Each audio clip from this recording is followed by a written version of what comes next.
Ovom prilikom želim da se obratim svojoj braći, masonima, templarima, malteškim vitezovima, svima onima kojima je dužnost da brane ovu zemlju, da štite kosmički poredak i da se staraju najpre o tome da svi imaju društvenu odgovornost, dakle odgovornost kao ključna reč, i apelujem i kritikujem one koji to nisu do sada uradili.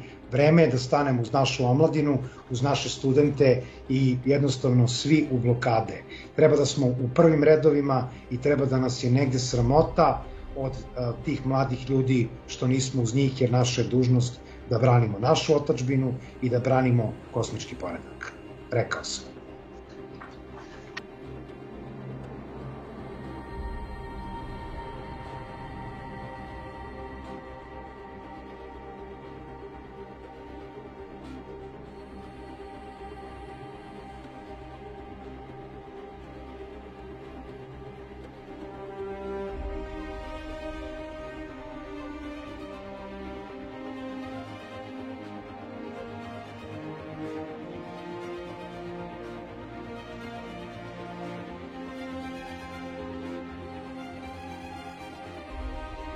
Dečko ima neka šizofrena cepanja, pa ovaj jedan u njemu govori jedno, ovaj drugi drugo. I se kome ja da verujem?